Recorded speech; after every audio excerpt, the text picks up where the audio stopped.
So, hello students, welcome you again in online classes of Mehta PG College and Institute of Technology. I am Dr. Sunil Chaudhary. So, last class में अपन discuss कर रहे थे कि environmental से related कुछ terminology के अपन ने बात की थी। उसके बाद में कंसेप्ट ऑफ हैबिटाट और इकोलॉजिकल निके के अपन ने बात की थी। आज अपन जो नया टॉपिक है अपना वो लिमिटिंग फैक्टर्स, उनकी बात करने वाले हैं।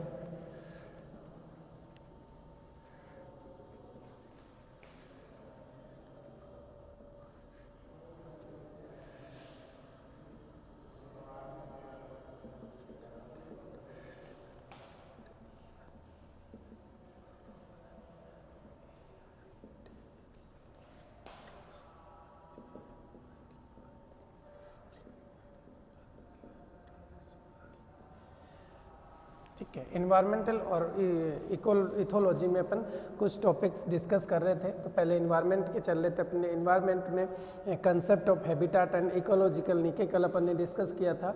आज अपन बात करने वाले हैं, जो अपना टॉपिक है लिमिटिंग फैक्टर्स, यानी कि कौन से फैक्टर्स हैं जो ग्रोथ को लिमिट करते हैं या उनको ग्रोथ को बढ़ाने के लिए काम में आते हैं। तो इसमें अपन लिविंग के लॉ की बात करेंगे। उसके बाद में अपन सेल्फोर्ड एक साइंटिस्ट थे, उनका टॉलरेंस का लॉ है, उसकी अपन बात करने वाले हैं। तो पहला जो अपना टॉपिक है उसकी बात करते हैं, लिमिटिंग फैक्टर्स।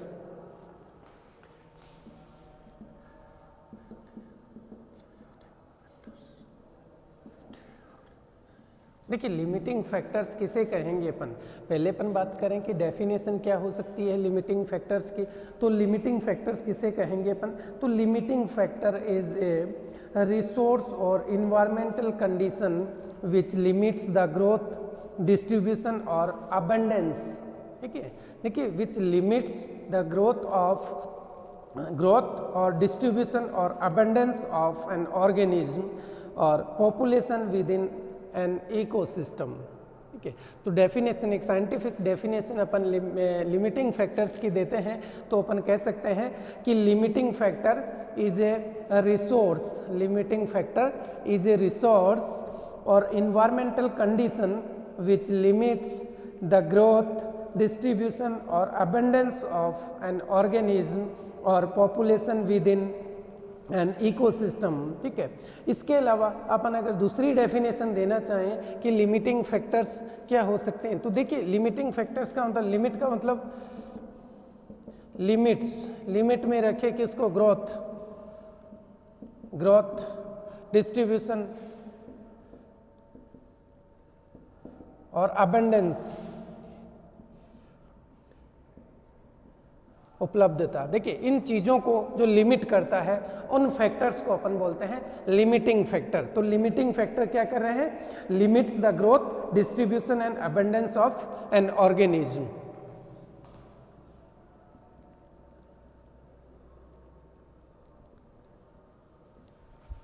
ठीक है, तो इसके बाद में अगर दूसरी डेफिनेशन की अपन बात करें तो इसमें अपन कह सकते हैं कि बायोलॉजिकल और physical factors which can be identified through a response of increased or decreased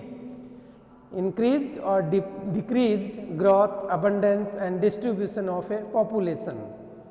ठीक है, तो अपन क्या कह रहे हैं कि फिजिकल और बायोलॉजिकल फैक्टर्स, दूसरा अपन डेफिनेशन देना चाहें लिमिटिंग फैक्टर्स की तो अपन कह सकते हैं कि फिजिकल और बायोलॉजिकल फैक्टर्स,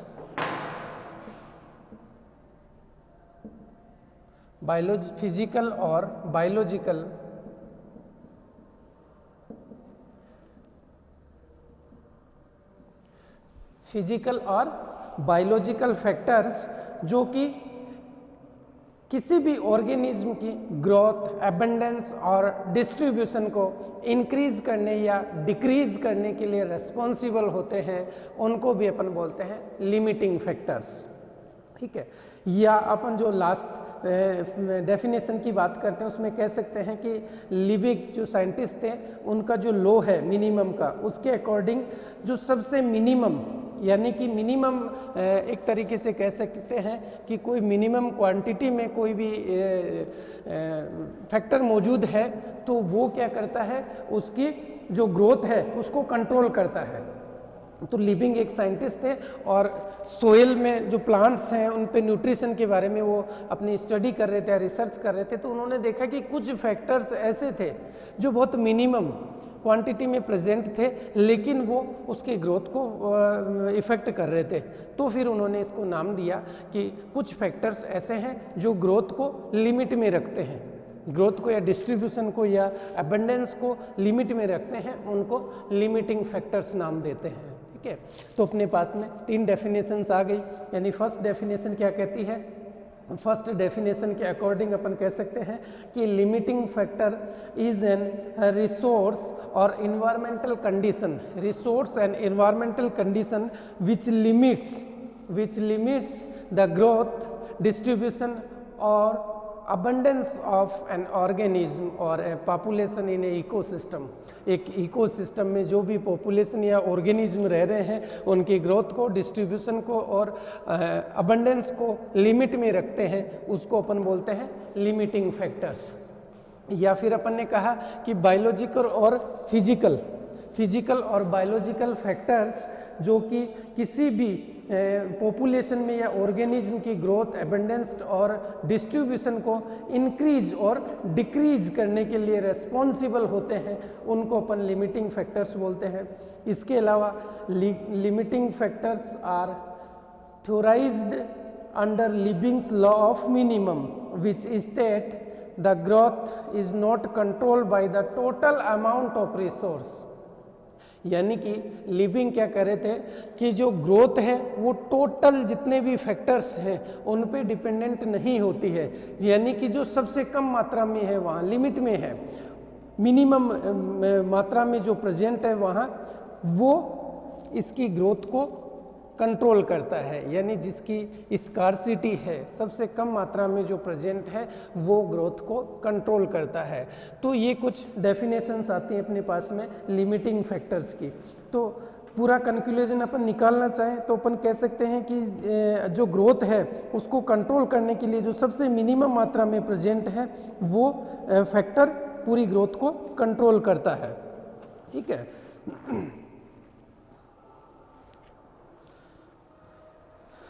अब देखिए लिमिटिंग फैक्टर्स की अपन ने बात की कि लिमिटिंग फैक्टर्स किस तरीके से काम करते हैं।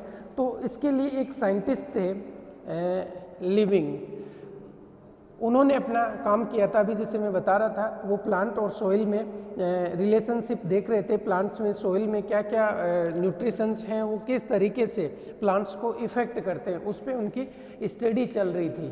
ठीक है, तो उस लॉ की बहुत बात करते हैं अपन कि लिविंग का लॉ क्या था। ये एक जर्मन जूलॉजिस्ट थे। ठीक है, लिविंग जो थे वो एक जर्मन जूलॉजिस्ट थे। तो इनका लॉ देखते हैं।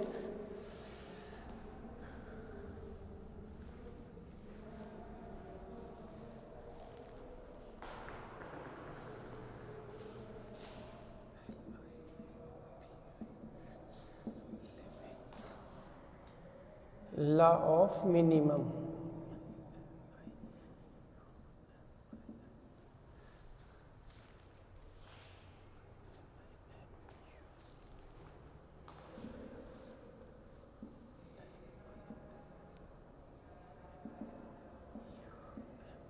लॉ ऑफ मिनिमम देखिए।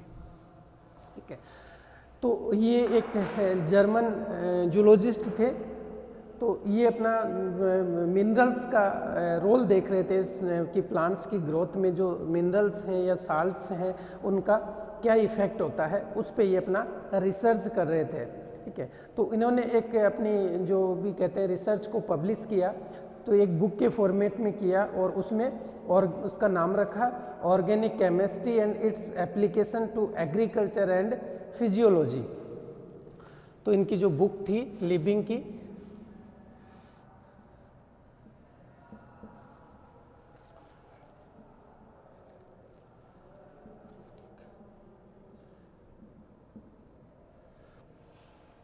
Organic chemistry and its application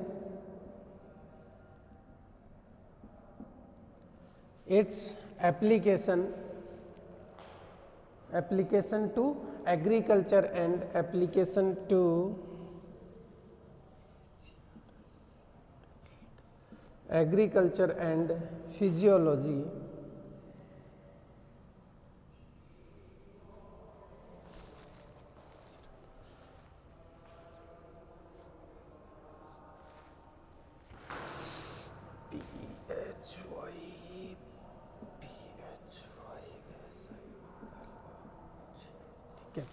ये जो इनकी बुक थी इसमें इन्होंने अपना जो रिसर्च था उसको पब्लिश किया और उसमें इन्होंने बताया था कि जो भी ग्रोथ हो रही है प्लांट्स में, जो ग्रोथ हो रही है उसके लिए कुछ ऐसे एलिमेंट्स हैं जो रेस्पॉन्सिबल होते हैं, यानी कि जो बहुत कम मात्रा में, देख प्लांट्स में कुछ ऐसे एलिमेंट्स होते हैं या इसेंशियल जिनको बोलते हैं, कुछ इसेंशियल एलिमेंट्स होते हैं, वो उनकी जो ग्रोथ है या जो भी स्टेज उनमें चलती है उनके लिए रेस्पॉन्सिबल होते हैं।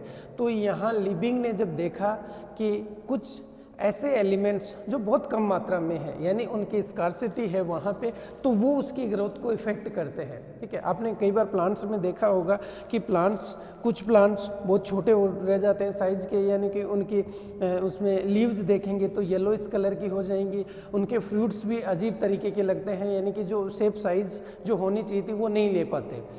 तो अपन वहाँ की अगर सोइल को टेस्ट करवाएं, उस सोइल को आप देखें तो उसमें देखेंगे कि कुछ ना कुछ ऐसे जो एलिमेंट्स हैं उनकी कमी रहेगी वहाँ पे।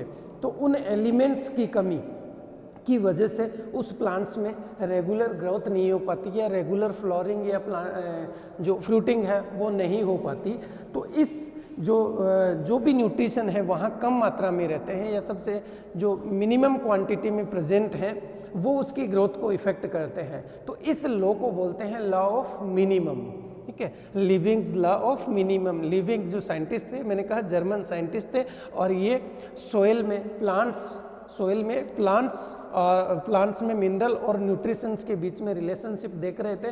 तो इन्होंने अपना जो निष्कर्ष निकाला उसको एक बुक के फॉर्मेट में पब्लिश किया। बुक का नाम था organic chemistry and its application to agriculture and physiology में इन्होंने इसको पब्लिश किया अपने जो वर्क था, और उसमें बताया कि जो ग्रोथ है उसको इफ़ेक्ट या प्रभावित कौन करता है, जो फैक्टर सबसे कम मात्रा में अवेलेबल होते हैं वो ग्रोथ को इफ़ेक्ट करते हैं। लेकिन इनके साथ में ही एक साइंटिस्ट और वर्क कर रहे थे, उनका नाम था ब्लेकमैन। इन्होंने कहा कि जो मिनिमम मात्रा में जो फैक्टर्स हैं वही इफ़ेक्ट नहीं करते, यानी कि उन्हीं को लिमिटिंग फैक्टर नहीं कहते।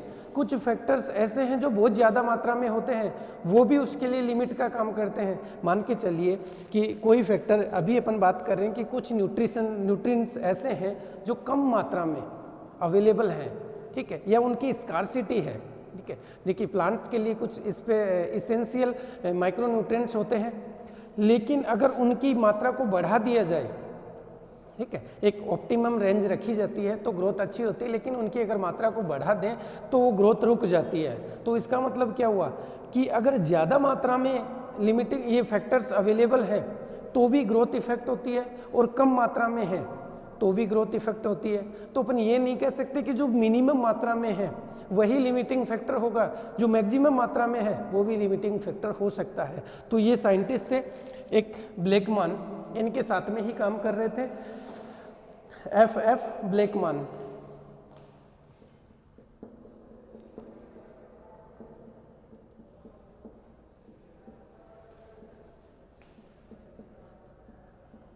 इन्होंने 1905 में बताया था, ये फोटोसिंथेसिस पे, प्लांट्स में फोटोसिंथेसिस पे वर्क कर रहे थे कि फोटोसिंथेसिस को कौन से फैक्टर्स इफेक्ट करते हैं।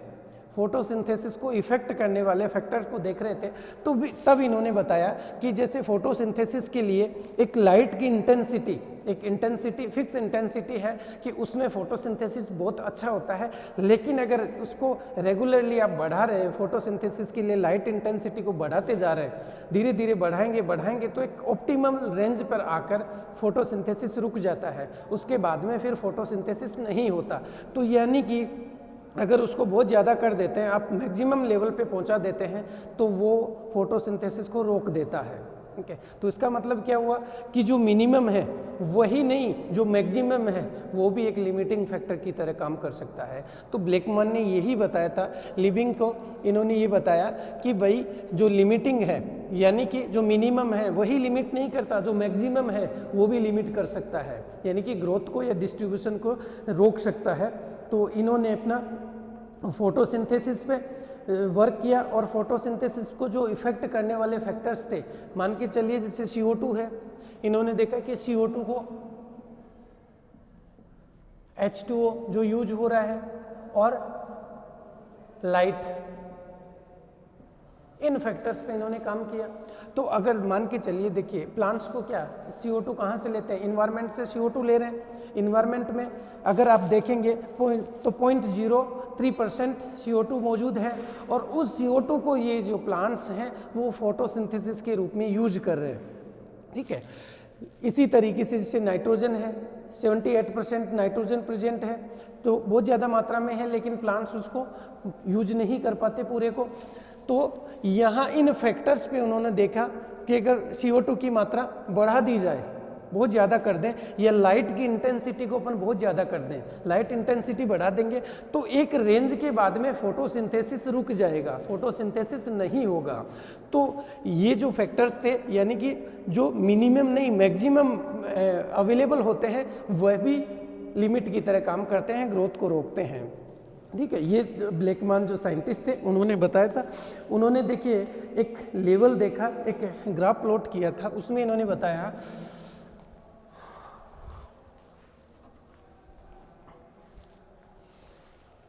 इन्होंने क्या किया, रेट ऑफ फोटोसिंथेसिस एक तरफ तो उन्होंने रखी, rate of photosynthesis, rate of photosynthesis, ठीक है, इधर फोटोसिंथेसिस की रेट थी और नीचे की तरफ इन्होंने रखा लेवल ऑफ लाइट इंटेंसिटी, यानी कि लाइट इंटेंसिटी, लाइट इंटेंसिटी को रखा। अब इन्होंने देखा कि देखिए धीरे धीरे क्या था, जैसे जैसे लाइट इंटेंसिटी बढ़ा रहे थे तो धीरे धीरे क्या था कि फोटोसिंथेसिस की रेट बढ़ रही थी। उसके बाद में क्या हुआ, एक ऑप्टिमल इंटेंसिटी पे, यानी कि ये फोटोसिंथेसिस की रेट रुक जाती है, वहाँ एक लेवल में आती है और उसके बाद में रुक जाती है, ठीक है। तो अब क्या है कि लाइट यहाँ लिमिट की तरह काम करने लगी, यानी फोटोसिंथेसिस को रोकने लग गई, तो लिमिटिंग फैक्टर की तरह काम कर रही है, ठीक है। तो अगर मिनिमम है तो कर ही रहा है, अगर मिनिमम इंटेंसिटी है तो फोटोसिंथेसिस की रेट भी क्या है, कम है। और जैसे ही अपन लाइट इंटेंसिटी बढ़ा रहे हैं, देखिए जैसे एक लेवल ये आ गया, दूसरा लेवल ये आ गया, थर्ड लेवल पे जाते जाते इसने लिमिट का काम कर दिया। तो लाइट की जैसे जैसे इंटेंसिटी आप बढ़ा रहे हैं उसके अकॉर्डिंग रेट ऑफ फोटोसिंथेसिस बढ़ रही है, लेकिन अब इंटेंसिटी को बहुत ज़्यादा कर देते हैं लाइट इंटेंसिटी, तो फोटोसिंथेसिस की जो रेट है वो एक लेवल पे आने के बाद में रुक जाती है, ठीक है। तो ब्लेकमैन के अकॉर्डिंग क्या हुआ कि अगर कोई फैक्टर मैक्सिमम मात्रा में अवेलेबल है तो वो भी लिमिट की तरह काम करता है, ठीक है। तो लिविंग के लॉ और ब्लेकमैन के लॉ, दोनों के लॉ को मिलाकर एक साइंटिस्ट थे टेलर, जिन्होंने दोनों को ज्वाइन किया और उसके बाद में इन्होंने बताया कि जो मॉडर्न लॉ दिया, इस मॉडर्न लॉ के अकॉर्डिंग इन्होंने कहा था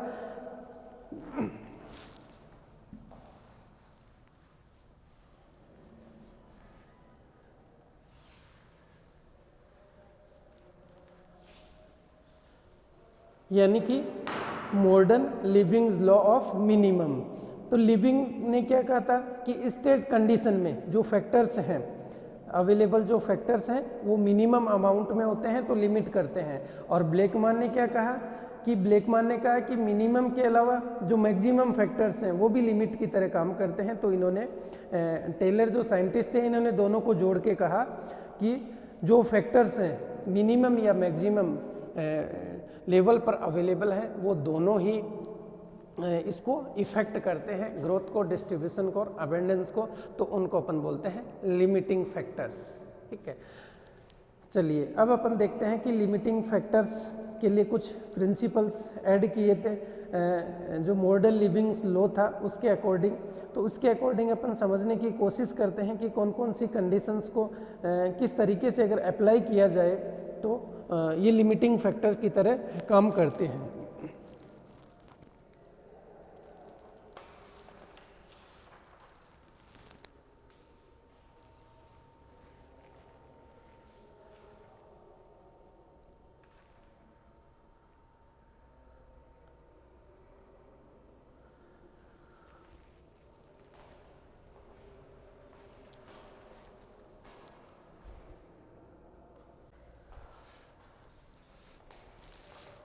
ठीक है, सो हम बात कर रहे हैं लिविंग्स के जो मॉडर्न लॉ है उसको एक साइंटिस्ट थे टेलर, इन्होंने एक जगह ज्वाइन किया और दो प्रिंसिपल ऐड किए, यानी कि इसके लिए जो कंसेप्ट था living of law of minimum का जो कंसेप्ट था उसके लिए दो प्रिंसिपल ऐड किए। तो पहला जो प्रिंसिपल था उसके अकॉर्डिंग इन्होंने क्या किया, जो फर्स्ट प्रिंसिपल है वो प्रिंसिपल था principle of steady state.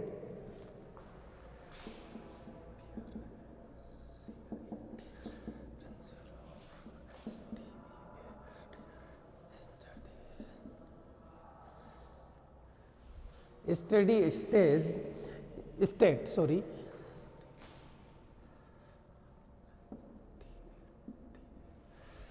Principle of steady state. इसके अकॉर्डिंग इन्होंने देखा कि ये जो लॉ है वो किन कंडीशंस में एप्लीकेबल हो रहा है।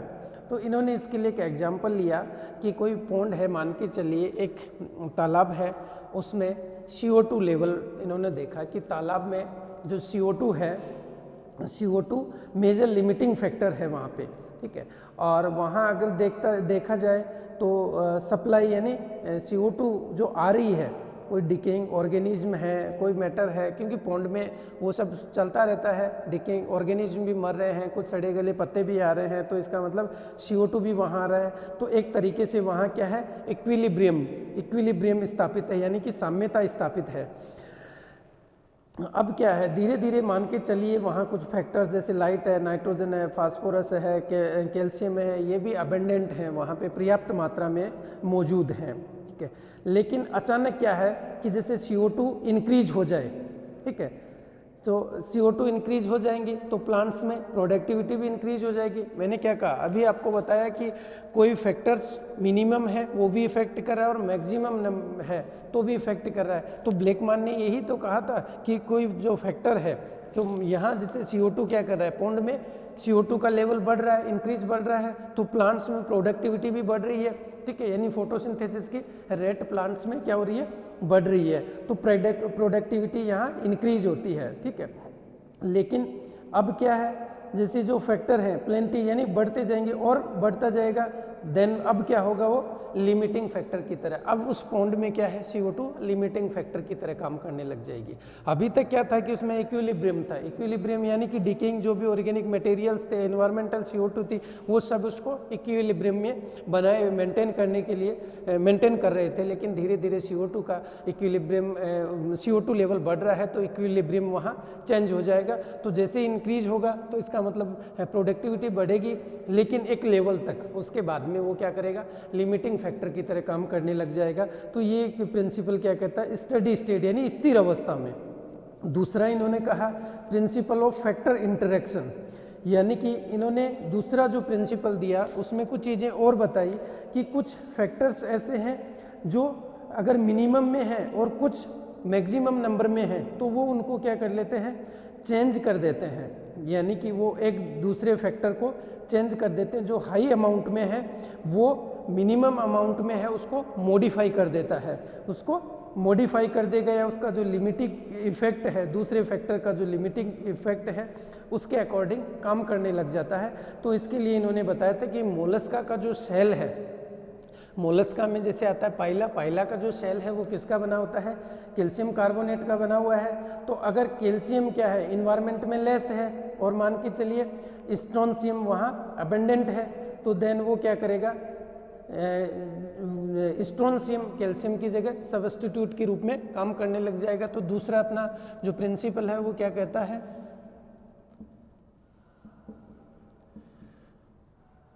प्रिंसिपल ऑफ फैक्टर्स इंटरेक्शन,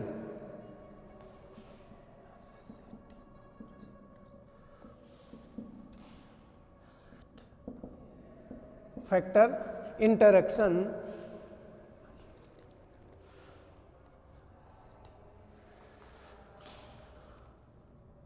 ठीक है। तो इस लॉ के अकॉर्डिंग, इस प्रिंसिपल के अकॉर्डिंग क्या है कि इन्वायरमेंट में मान के चलिए कोई एक एलिमेंट हायर कंसंट्रेशन में है और दूसरा मिनिमम में, then the rate of utility क्या है, rate of utility will be changed. एक हायर कंसंट्रेशन और दूसरा मिनिमम कंसंट्रेशन में है, ठीक है। तो जो रेट ऑफ यूटिलिटी है, यूज करने का जो तरीका है वो चेंज हो जाएगा। तो रेट ऑफ यूटिलिटी यहाँ क्या है, चेंज हो जाएगी, ठीक है। तो इसके लिए इन्होंने एक एग्जांपल लिया कि जैसे मोलस्का है, मोलस्का में जो शेल है, भाई मोलस्का में क्या है, मोलस्का का शेल किसका बना होता है, शेल में क्या होता है, कैल्शियम, ठीक है। अगर जो इन्वायरमेंट है वहाँ उस एरिया में कैल्शियम कम हो, कैल्शियम नहीं हो और उसकी जगह दूसरा एलिमेंट प्रेजेंट हो, मान के चलिए कि वहाँ स्ट्रोंशियम प्रेजेंट है, कैल्शियम की जगह क्या है, एसआर प्रेजेंट है, स्ट्रोंशियम प्रेजेंट है, तो वो जो सेल का फॉर्मेशन होगा उसमें वो क्या करने लग जाता है कि सब्स्टिट्यूट के रूप में कैल्शियम की जगह वो स्ट्रोंशियम को लेने लग जाता है, ठीक है। तो ये कुछ प्रिंसिपल्स की बात की गई थी। मैंने इनके जो लॉज थे उनको जॉइंट करके दोनों को, और टेलर एक साइंटिस्ट थे, इन्होंने दो प्रिंसिपल बताए, एक स्टेडी स्टेट प्रिंसिपल और दूसरा फैक्टर इंटरेक्शन प्रिंसिपल। अब अपन टाइप्स की बात करते हैं कि लिमिटिंग फैक्टर के टाइप्स क्या हैं।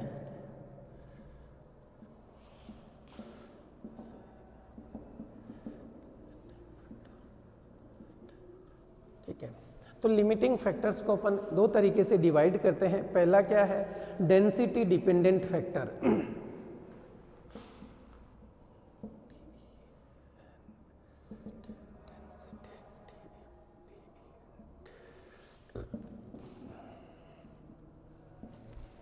Density dependent factor,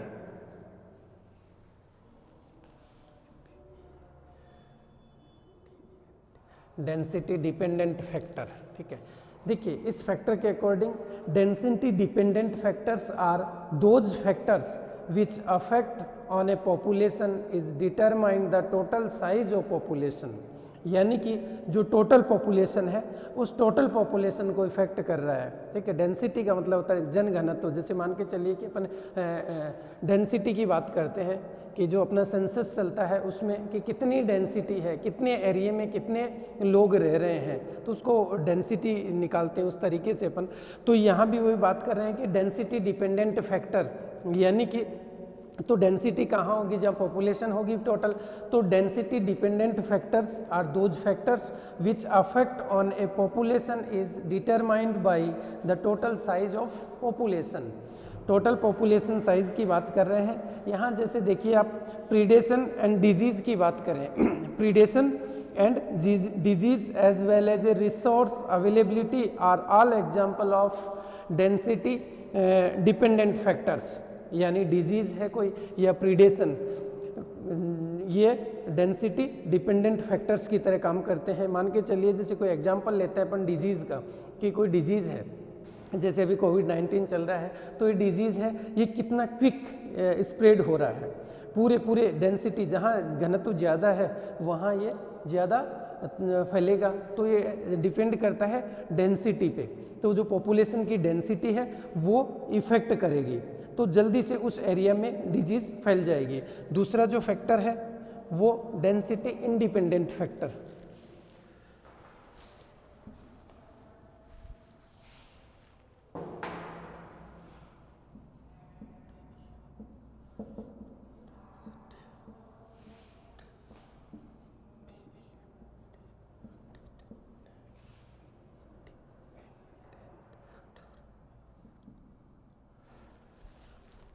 density independent factor की बात कर रहे हैं कि वे फैक्टर एक तरीके से कहें कि density independent factor is one which limit the size of population, population की साइज को लिमिट करता है, but whose effect not dependent on size of population, population की साइज को लिमिट करता है लेकिन पॉपुलेशन की साइज उसको इफेक्ट नहीं करती, उसको बोलते हैं डेंसिटी इंडिपेंडेंट फैक्टर। ठीक है, तो डेंसिटी इंडिपेंडेंट फैक्टर क्या हुआ कि a density independent limiting factor is one which limit the size of population, यानी which limit the size of population but whose effect is not depend on the size of population. तो वो कहाँ depend करता है? Number of individual पे, number of individual पे depend करता है, पॉपुलेशन साइज पे डिपेंड नहीं करता। ठीक है, जैसे एग्जाम्पल की बात करें अपन, कोई इन्वायरमेंट में जैसे भी कोई स्ट्रेसफुल इवेंट्स हो रहा है, जैसे कि मान के चलिए अर्थक्वेक है कोई, या कोई वॉल्केनो है, वॉल्केनिक इरप्शन हो रहा है, तो सडन कोई क्लाइमेट में चेंजेज हो रहा है, तो ये क्या करते हैं इंडिविजुअल को, density independent factor will usually kill all member of A population, यानी कि पूरे के पूरे इंडिविजुअल को इफेक्ट कर रहे हैं, तो जितने भी मेंबर्स हैं इंडिविजुअली उन सबको किल करने का काम करते हैं यहाँ। तो ये डेंसिटी इंडिपेंडेंट फैक्टर है, ये फैक्टर्स पॉपुलेशन साइज को लिमिट में रखते हैं लेकिन ये साइज पे डिपेंडेंट नहीं होते, साइज को लिमिट रखते हैं लेकिन साइज पे डिपेंडेंट नहीं होते, नंबर ऑफ इंडिविजुअल पे डिपेंडेंट होते हैं। ठीक है, तो ये थे लिमिटिंग फैक्टर के बारे में। इसके साथ में ही एक लॉ और चलता है आपका, लॉ ऑफ टॉलरेंस। एक साइंटिस्ट थे सेल्फोर्ड, उन्होंने इसके लिए एक लॉ दिया था कि लॉ ऑफ टॉलरेंस। इन्होंने कहा कि भाई एक मिनिमम और एक मैक्सिमम, ब्लेकमैन ने कहा कि ज़रूरी नहीं है कि कोई चीज़ मिनिमम हो वही इफेक्ट करे, लिविंग ने कहा कि कोई चीज़ मिनिमम है वही इफेक्ट करे, ज़रूरी नहीं। ब्लेकमैन ने कहा जो मैक्सिमम है वो भी इफेक्ट करता है, तो मिनिमम और मैक्सिमम जो लेवल पे है वो दोनों लिमिटिंग फैक्टर की तरह काम करते हैं। तो इन्होंने, एक साइंटिस्ट थे सेल्फोर्ड, इन्होंने एक नियम दिया था अपना टॉलरेंस का, लॉ ऑफ टॉलरेंस। उसमें बताया था कि जितने भी ऑर्गेनिज्म हैं कि उनकी एक टॉलरेंस पावर होती है, एक सहन शक्ति होती है, वहाँ तक ही वो सहन करते हैं, उससे ज़्यादा उनकी सहन करने की लिमिट नहीं होती। तो ये जो लॉ था ये प्रपोज किया था एक साइंटिस्ट थे सेल्फोर्ड, V.E. सेल्फोर्ड।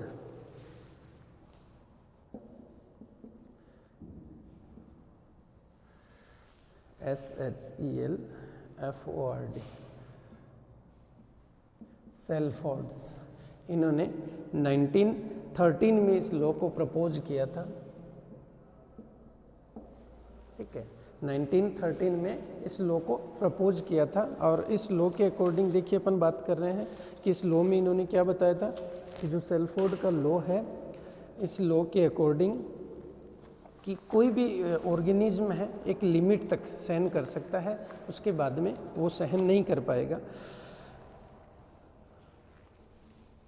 देखिए तो ये क्या कहता है, Shelford's law of tolerance states that an organism success is based on a complex set of conditions and that each organism has a certain minimum, maximum and optimum environmental factors or combination of factors that determine success।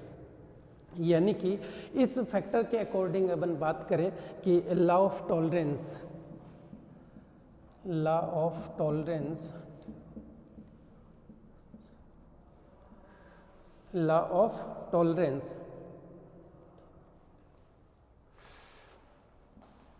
इस law को propose किया था एक American scientist थे V.E. Salford. 1913 में इन्होंने propose किया था, और इनके अकॉर्डिंग क्या था कि कोई भी, मान के चलिए कोई भी ऑर्गेनिज्म है, उसकी अगर सक्सेस डिटरमाइन करनी है, कोई भी किसी एरिया में कोई ऑर्गेनिज्म रह रहा है तो उसकी सक्सेस क्या है वहाँ रहने के लिए, तो इसमें इन्होंने कहा कि कोई इन्वायरमेंट की कंडीशंस हैं, ठीक है, या वो ऑप्टिमम हो सकती है, वो सॉरी मैक्सिमम हो सकती हैं, मिनिमम हो सकती है या ऑप्टिमम हो सकती हैं, लेकिन ये सारी की सारी कंडीशंस या इनका कॉम्बिनेशन ऑफ फैक्टर्स, अपन कह सकते हैं कि फैक्टर्स का कॉम्बिनेशन इसकी सक्सेस को डिटरमाइन करता है।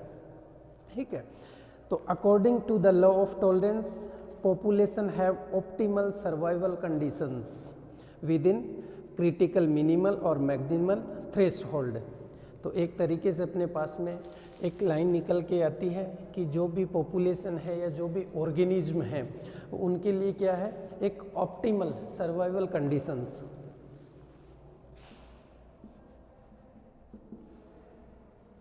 ऑप्टिमल सर्वाइवल कंडीशन,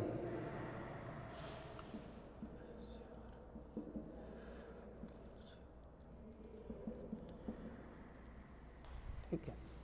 अगर कोई ऑर्गेनिज्म किसी और एरिया में रह रहा है तो उसके लिए ऑप्टिमल कंडीशन होना जरूरी है, ठीक है। तो डेफिनेशन क्या होगी, according to law of tolerance population have optimal survival condition within critical minimal और मैक्सिमल थ्रेशोल्ड, ठीक है।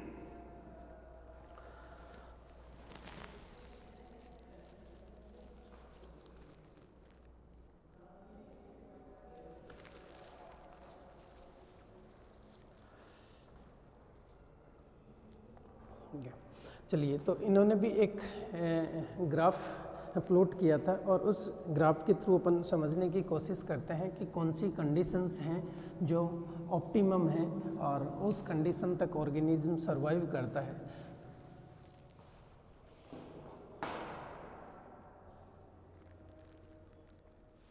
ठीक है, जैसे मान के चलिए अपन एक ग्राफ प्लॉट करते हैं। उस ग्राफ में आप देखेंगे, देखिए एक तरफ अपन देखते हैं कि ग्रेडियंट्स क्या है, एक तरफ अपन ले रहे हैं पॉपुलेशन और दूसरे तरफ उसके ग्रेडियंट्स ले रहे हैं। तो इधर की तरफ पॉपुलेशन,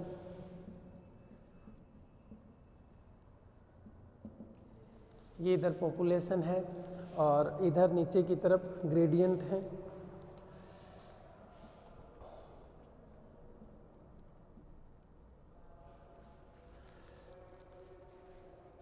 ठीक है, ग्रेडियंट्स अपन ले रहे हैं इधर।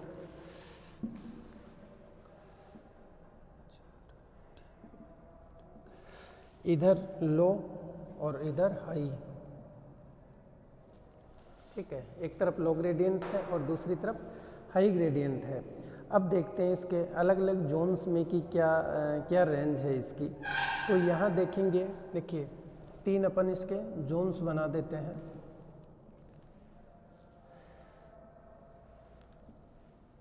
ठीक है,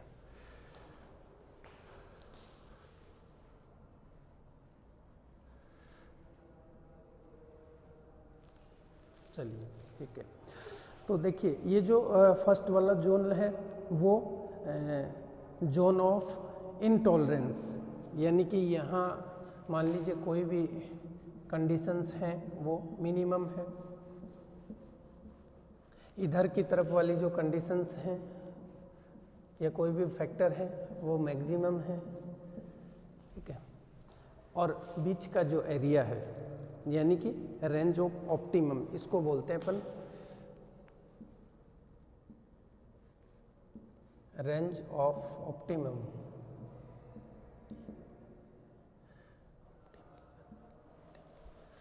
ऑप्टिमल रेंज है बीच की, ठीक है, या ऑप्टिमम बोल सकते हैं आप इसको, ठीक है। इधर वाली जो रेंज है वो लो है और उधर वाली जो रेंज है वो हाई रेंज है इधर।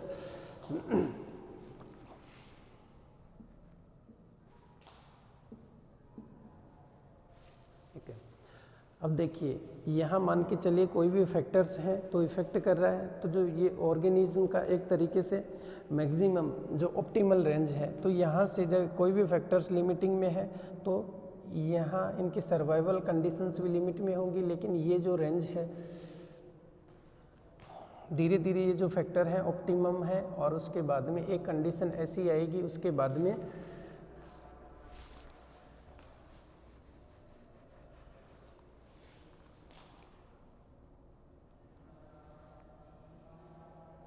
ठीक है। तो ये यहाँ की ऑप्टिमम कंडीशंस हैं, कि इस एरिया की जो कंडीशंस हैं यहाँ की, यहाँ जो मिनिमम कंडीशंस या मिनिमम फैक्टर्स और यहाँ मैक्सिमम नंबर में है, और यहाँ दोनों के बीच का जो एरिया है उसमें ऑप्टिमल कंडीशंस होती हैं। तो इस तरीके से इन्होंने एक ग्राफ प्लॉट किया, तो एक बेल शेप्ड में इनको एक कर्व मिलता है या ग्राफ प्लॉट किया। तो जो सेंट्रल वाला जो पोर्शन है उसमें फेवरेबल मैक्सिमल कंडीशंस है, और यहाँ की रिप्रोडक्टिव सक्सेस और सर्वाइबिलिटी बहुत अच्छी होगी, ठीक है। इसके बाद में दूसरे जो रीजन्स हैं, आउटर मोस्ट रीजन, साइड वाला रीजन है, वहाँ भी ऑर्गेनिज्म सर्वाइव नहीं कर पाएगा, यानी कैन नॉट सर्वाइवल है इधर भी, और इधर भी कैन नॉट सर्वाइवल होगा। यानी जो रीजन है, ये पहले वाला जो रीजन है, इनमें भी कंडीशंस मिनिमम लेवल की हैं और उधर वाले में भी मिनिमम है, तो दोनों जगह ही ऑर्गेनिज्म सर्वाइव नहीं कर पाते। सिर्फ बीच वाली जो कंडीशन है, ऑप्टिमल कंडीशंस हैं, उन्हीं में ऑर्गेनिज्म अपने आप को सर्वाइव कर पाएंगे, क्योंकि यहाँ की जो कंडीशंस हैं वो ऑप्टिमल है। यानी यहाँ देखेंगे तो जैसे अपन मान के चलिए कोई भी ऑर्गेनिज्म, अपन फोटोसिंथेसिस की बात करते हैं प्लांट्स में, कि प्लांट्स फोटोसिंथेसिस में पार्टिसिपेट कर रहे हैं, तो अगर लाइट की इंटेंसिटी कम है, ठीक है, तो फोटोसिंथेसिस की रेट भी कम होगी। लेकिन जैसे जैसे लाइट इंटेंसिटी अपन बढ़ाते जाते हैं तो रेट ऑफ फोटोसिंथेसिस क्या होगा, धीरे धीरे बढ़ता जाएगा, और एक लिमिट के बाद में, जैसे लाइट इंटेंसिटी अपन ने बहुत ज़्यादा कर दी तो एक लिमिट के बाद में फोटोसिंथेसिस की रेट गिरने लग जाएगी। तो एक अपने को जो कर्व मिल रहा है वो बेल शेप में कर्व मिलता है। तो यहाँ ये जो कंडीशन है ये ऑप्टिमल CO2 की या लाइट की कंडीशन है जिसको ऑर्गेनिज्म यूज करते हैं। तो यहाँ वाली जो रेंज है वो ऑप्टिमम रेंज है, उससे नीचे वाली लो और उससे हाई वाली में ऑर्गेनिज्म सर्वाइव नहीं कर पाएंगे, यानी कि सर्वाइबिलिटी या रिप्रोडक्टिव सक्सेस 0 होगी इन दोनों में। ठीक है, तो आज के लिए इतना ही, बाकी अपन नेक्स्ट क्लास में कंटिन्यू करते हैं।